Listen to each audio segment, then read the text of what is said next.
And we'll be live now. Let me see.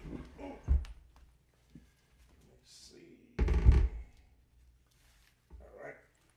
Good afternoon. We are live here with Kofi Donkor, and he our friend, a remarkable drummer, musician. Drumming and rhythm lives in him. I'm just going to let him play.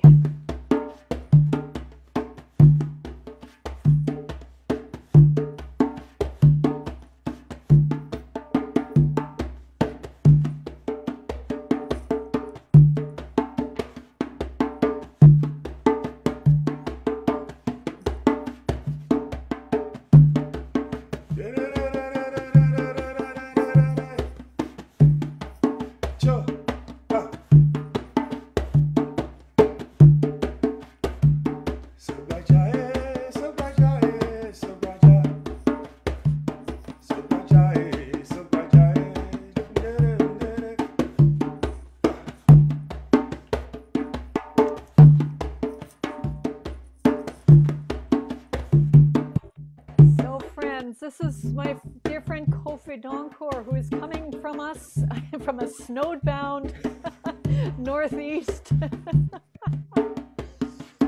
So Kofi, we can release. Kofi is going to be one of our presenters at our Midwinter MusicFest with Music for People, and I've invited him here to talk deeply. For Kofi, rhythm is so deep. He's originally from Ghana. It's just part of the culture to sing, move, dance, drum. It's almost like it's not even separate, is it, Kofi? Not at all. It's not at all. Yeah. So would you just start? I know you're not currently in the program, but you've come to a lot of the workshops. And we were talking just before we started about what you noticed about improvisation and fear and where it all started. So can you say a bit about that? Yes. Thank you anyway, Sharon, for inviting me. And I think Music for People have been a place for me to kind of heal a lot, throughout the years, since 2014. Yes, what we were talking about and what I feel and realize is that being trained the native Ghanaian way, by my grandfather, I started thinking about improvisation, and I realized that is actually the root of creativity, because there's no fear, there's nothing holding back. You just gotta let go, because we get all boxed up, trained classically or traditionally or whatever it is, and we get held down by this, But to me, rhythm is just not the sound or even the movement, but it is spirit. It is spirit, and I think that is where the healing comes from. Yeah. So say more about, and I know in Ghana and all of the rhythmic cultures, I mean, the heartbeat is our basic fundamental rhythm. It's not like we're not rhythmic. No one is arrhythmic. I mean, we have a heartbeat. And I'm wondering, as you were learning from your grandfather, how much was that a part? And I mean, you were trained, but you also played. How did that work as a kid? What that combination between training and improvisation and that balance as you were learning? It's so interesting when I reflect back. As a kid, when I first was introduced to drumming, like around the age of 4 or 5, 6, it was more of what I wanted to do, so I had, being the master drummer of the village, he had folks coming in to practice, and so I had them. But whenever I went on the drum, I did it my own way. But when I came to be part of the group, like being an apprentice, I realized I had to study all the basics. It's like, you have to, and I will practice for days and, on one thing over and over again till I became, accepted into the group whereby I could play with them. But then going deep into it, the connection is where, at this stage of my life, when I came to Music for People, and I realized, boy, I'm also getting held down traditionally, natively, And then I went back and I realized, wow, you know what? The roots of this is just letting go and being me like a child, how I was, on the drum. And so it's in some ways, even you had to, in music for people, you've had to unlearn Yeah, some of the mental criticisms, inner critic kind of things. How did that work for you in music for people? We've all had our own path through this. We've all had to work through that. So it's something that comes up whether we've got experience or no experience, because we yep, take everybody in. And people yep. with experience aren't necessarily less constrained or more constrained than those without experience. So can you talk about that? I think people without experience even have more room for creativity because they delve into it. When that fear is out, you whatever instrument you're dealing with, you just let go, you know. But those who have been trained either natively, traditionally, call it classically, you are gonna have to unlearn. You have to come to a point where, honestly, like my grandfather would say, taking a deep breath, which we call nkwa. Nkwa is life, nkwa is breath, nkwa is health. So taking your breath, even when you're drumming, like, really, high powered drumming, you are into it, you still breathe through it, and that kind of gets you to kind of really, you know, come back and be able to, people wonder, it's like, man, where do you get all those energies, But you are breathing through it as you play, And that I see, like when we get out music for people and we are just letting go, through the voice, through everything, because it is from the spirit, you know. Us and I know. I mean, I've watched you in so many workshops, and over the years. So we've seen each other two, three, or four times Yeah. here and there. And one of the things that I've watched about you and love so much is that deep sinking into the pulse. Yes. And I know Mary's asked you to come and do a session on February 20th at the Music Fest. And I know you bring this particular deep, deep rhythmic quality to it. And so can you talk a bit about what you're going to be doing if people are coming into this session of yours, whether they've got experience or not, whether they've got drum or not. I've got a drum here, but I also have my body. Yes. Tell me a bit about your session. It is going to be amazing. I mean, basically, wherever you are, what is a drum? See, that's the point. Where is the pause? And I love the fact that there are no wrong notes, The fact that there are no wrong notes, it kind of gives everybody to be free of yourself. You have to be able to make fun of yourself when we get into all the babbling and, because that is the child in you. You need to kind of get that to breathe. And come out. So anything, it could be a box, it could be a Tupperware, it could be something, that makes sound, your head, your hands, whatever it is, you're clapping, so anything, we could make music, we could play rhythms out of everything. We just gotta, like, I call it site specific, like years ago, it's like, what do you have around you, and I think, right now, the situation we are in even provides that, whereby students that I work with right now, wherever you are, with the Pennsylvania Council on the Arts Westchester, wherever you are, what do you have? And then parents get involved in it. So it's a great thing, but just to kind of, like you said, get people to realize that, they have rhythm right there within them. So They just got to tap in. I've got it, because you've got your drums there, and I love your drumming so much, and I love when you get us going. So let's do a little play back and forth. So I'm I'm now in your class. I've got my body. Yes. I've got my desk. I've got some pens and pencils. I do have a little djembe. Yeah. And we know that with Zoom, it's kind of hard to drum together. So. Yeah. We know call response works. So let's just play back and forth and help me find my groove. Yep. Oh, awesome.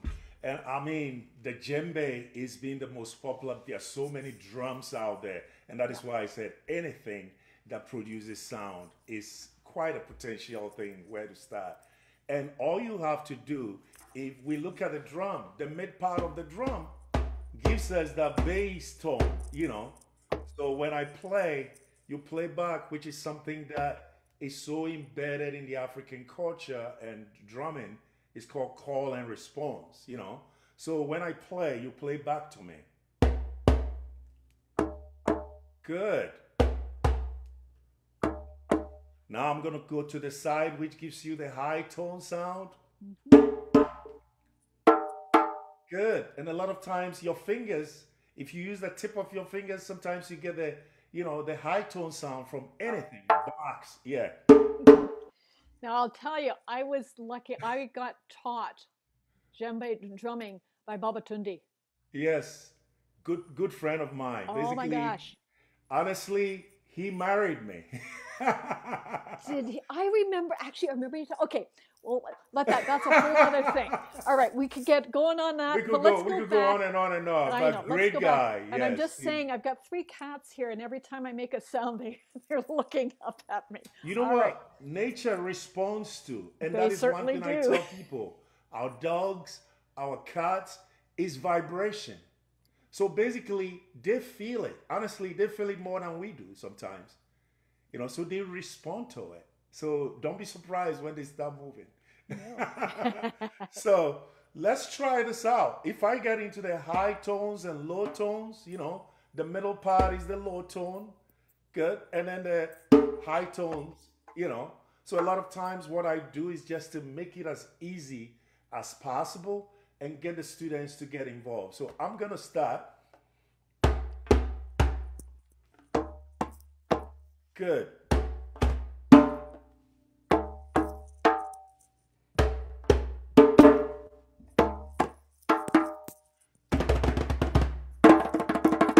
And you gotta have fun, you know?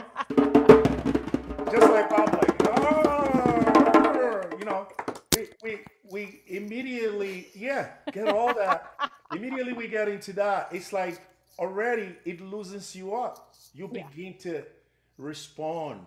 Emotional connection. There is a study right now, and I think Mary was talking about that, but I was talking to the Dr. Kathleen Colin from NEIU. And you know what? What it is that every part of our brain, you know, I'm not a scientist, but the brains connect when we start playing, you know, and we could get into all those technicalities. But all I know is you connect through the rhythms and sound, you know. And so let's play something if you don't mind. Sure. Yeah, we're and here. You know what? You could either clap or just stay with a simple beat. Let me just stay away from the drum because some people might think, oh, I have to have a drum or whatever. You don't have to. You don't need to have a drum. Absolutely. Yeah. And you can still make high, you can decide. Yes. So if I decide, say my low tone is going to be my knees, and this will be a middle tone, and this will be a high tone. Anything. I mean, we can make that decision, or here, or, you know, and or even clapping. Yeah.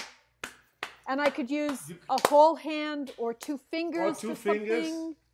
It's fun. All right. So let's do it as it comes to you. Just like and improvise. We'll just improvise. That is it. And a lot of times what I try to do is to bring in the polyrhythm, which is having multiple stuff playing, which I know it's not that friendly right now, but if you stay with a constant, you know, a constant tone going all the time, I can add on. That is it. And I can.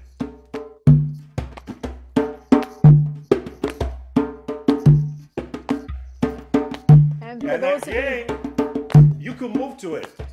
Yeah, I'm using my feet to keep a beat as well. So I'm just going back and forth with my feet to keep that beat as well, to keep it solid.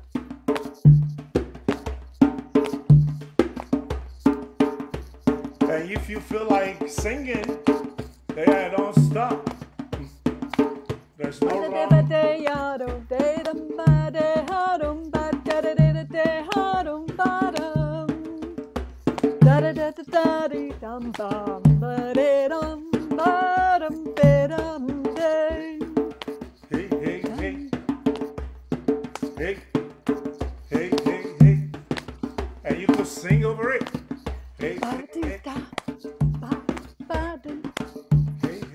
bum, dum, ba, do, dum, dum,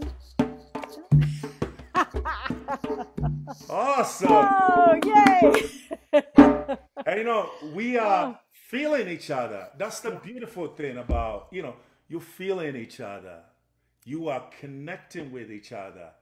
And what it is I am bringing the best out of you, and you are bringing the best out of me. And then we are beginning to trust each other. Yeah. These are all things that, we can't even explain it, with what we benefit from music. Yeah. And Kofi, can you talk about the role of rhythm and drum and community building? Because there's something, right? I know. We didn't even talk about this. You didn't know I was going to ask you, did I? Did you? No. But there really is something even over Zoom that, and the idea of when you're doing the polyrhythms, you're doing multiple rhythms. There's no way to be wrong. No. And in that space, we build rhythm, community. No wrong notes. Go. Over to you. It's just amazing. It's just like starting with a pause, and you keep building it up. And then you are interconnecting with each other. The more people get a room to fit into the spaces, open up.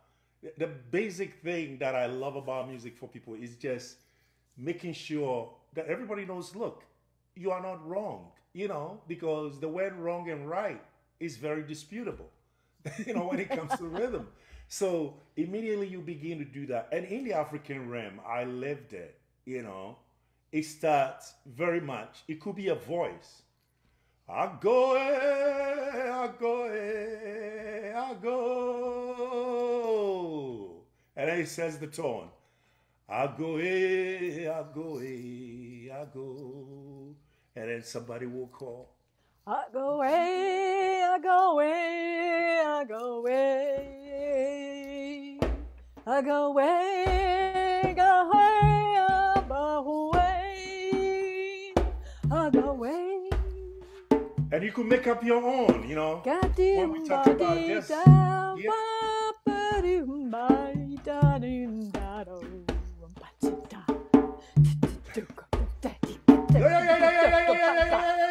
You love to yell, yeah?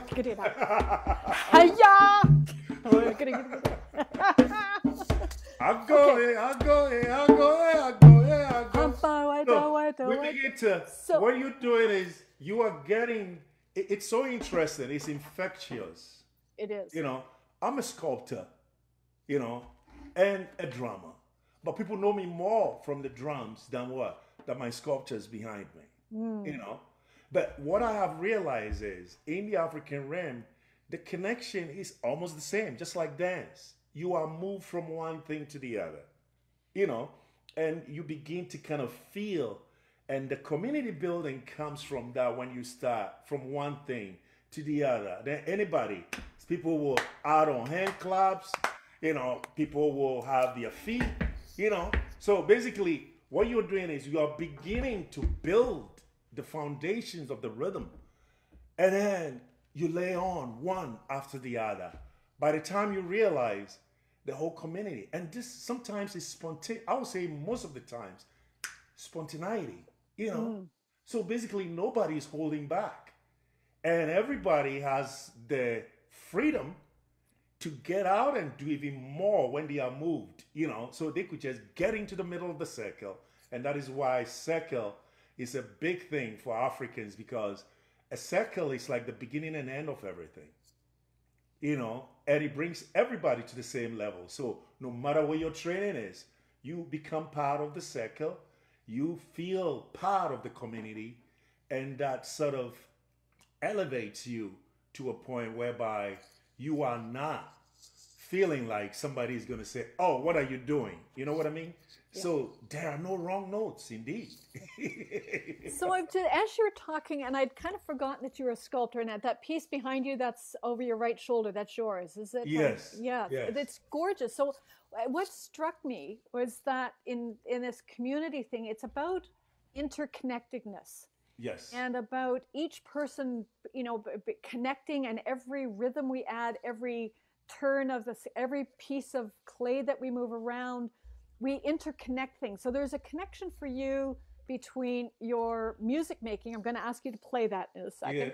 Between your music making and your sculpture, and for between your sculpture and your music making, it's like there's a rhythm in the sculpting, there's a rhythm and a pulse in your music making.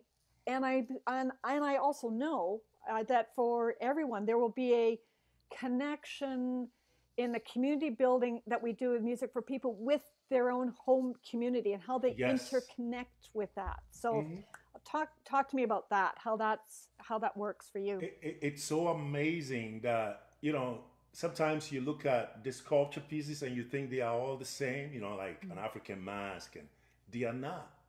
There's so much room for innovation. So basically the community sets the tone, whereby in music, rhythm, all that, and then you come home, you apply it to what you have at home, you know, and that gives a whole different perspective.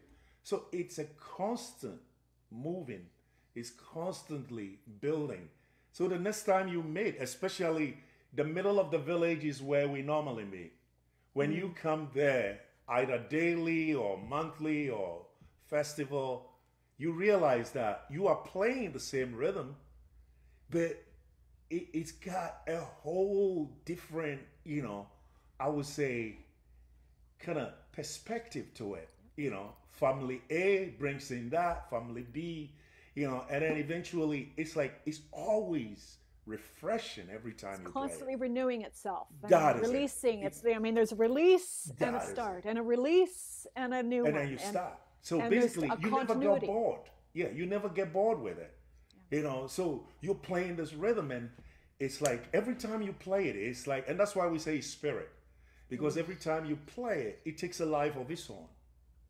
You know, and that is to me where the deep-seated healing comes to each and every one of us. Because when you are able to get to this, which is a lot of times linked to nature, that's why I love to hike, you know, because nature really opens you up to a lot of these things that are sort of mystery to us, you know. Yeah. Kofi, this has just been wonderful. I would love to end just letting you play and just being, I mean, we're dealing with Zoom, so just be aware of space and the silence, because we need to include that. Could you just play, sing for a few minutes for us? And, sure. And I'm going to use some of the other instruments. I know I'm going to try to use the Jill, and, you know. And, can you speak a little bit about that instrument, how it's made, what it's, Well, the Jill is like a storytelling. Honestly, it doesn't come from my tribe. I come from the Asante tribe. This comes from the northern tribes. And all they do is get a bunch of sticks. These are mahogany, you know, put together. And everything, you know, they get the, what we call it, raffia. And, you know, just tie them together. Have the bottom part with, what we call it, gourds, you know, gourds. So they are all hollowed out. So you have this like vibraphones, you know what I mean, underneath it, and the sound of the wood just echoes through that and back to you, and you have different sizes. So you actually have like a scale, you know what I mean? So these are the precursors to the Western marimbas and vibraphones and xylophones. I mean, this is where it came from. All right, I leave it to you, Kofi. Okay, so. And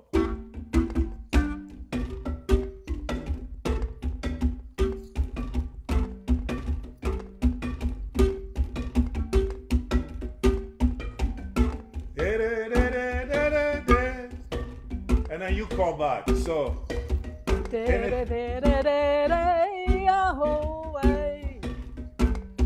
And I love the pause, you know. It's like we go back and forth. I go hey, hey, away,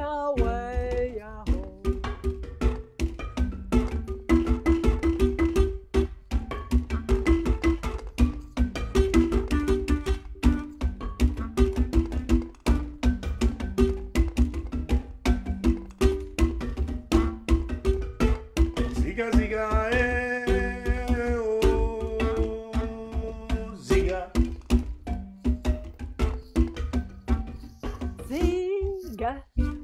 Tike, tike, tike,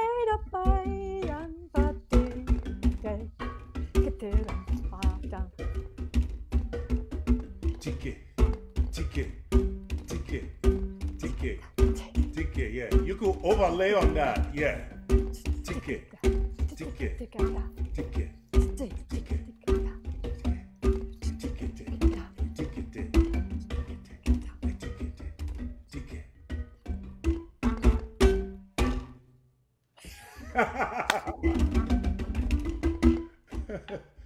Kofi, this has been so much fun. Thank you, thank you, thank you.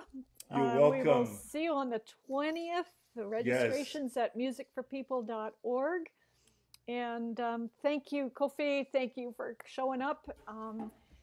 That will be it. Thank you, Sharon. Thank you. Yeah, thank you, because you guys are, getting the word out, and I think everybody can be part of this, and I think they're gonna leave better off, because to me, it's just a part of healing, Yeah. Yeah.